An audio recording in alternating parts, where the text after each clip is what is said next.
À l'origine, en fait, cette journée a été lancée par rapport justement à la journée mondiale des droits des consommateurs qui a lieu tous les 15 mars et qui est décrétée par les Nations Unies. D'accord? Donc tout est parti du fait que nous avons constaté qu'en Guinée, on ne célébrait pas cet événement-là. Donc du coup, on s'est dit, bon, ce serait bien de célébrer la chose, mais à travers une table ronde qui va nous permettre de mettre en place une foire d'échange en vue de pouvoir, si vous voulez, tirer des solutions de certaines problématiques et les proposer aux différentes institutions pour application. Au niveau de l'insécurité alimentaire, on a eu donc la bonne idée de travailler à travers le gouverneur de Conakry, de travailler avec les institutions comme le service d'hygiène du gouvernorat de Conakry pour commencer. Et après, sur le ministre Yambouno, à travers lui aussi, on verra comment on peut mettre en place une stratégie justement pour pouvoir mettre en place des procédures de contrôle. La politique de l'énergie, je peux vous dire que à ce jour, nous pensons qu'il y a une nette amélioration en termes de qualité de service, dans la mesure où il y a des nouveaux compteurs qui sont sortis. Beaucoup de gens au départ ont décrié la chose, mais en fait, finalement, vous avez bien compris que les gens ont accepté la chose dans leur habitude de tous les jours.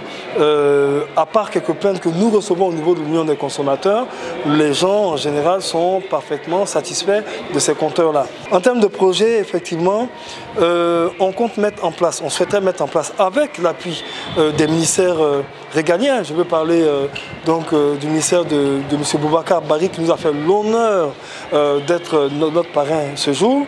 Je veux parler du ministère du Commerce à travers M. Yambouno. Mettre en place une stratégie justement pour que chaque consommateur soit contrôleur.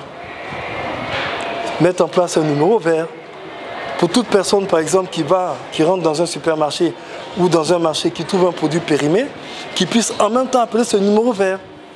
Est-ce que vous voyez? Donc maintenant les contrôleurs, ça ne sera plus forcément et seulement l'ONCQ, ça sera vous, ça sera moi. Alors cette perspective-là, nous l'avons sur le problème des produits périmés et même des médicaments périmés.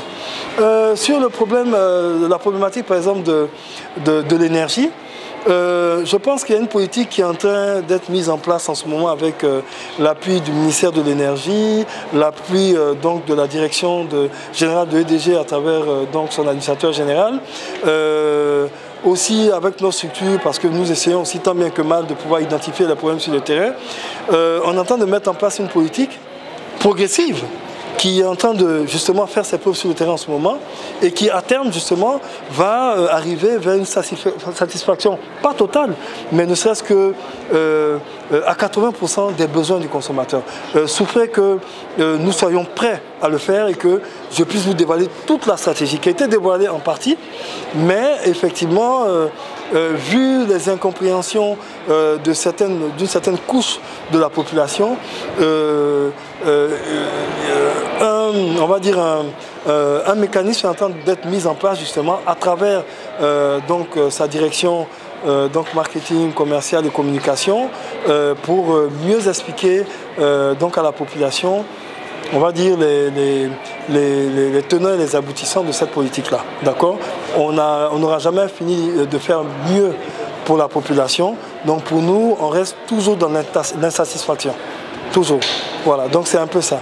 Maintenant, sur le logement, et là j'en appellerai certainement à Monsieur le Président de l'Assemblée nationale, à nos chers députés, pour qu'ils puissent accepter. Ils puissent accepter aussi de nous rencontrer pour qu'on puisse aussi alléger la souffrance des consommateurs quant à l'obtention des lieux d'habitation.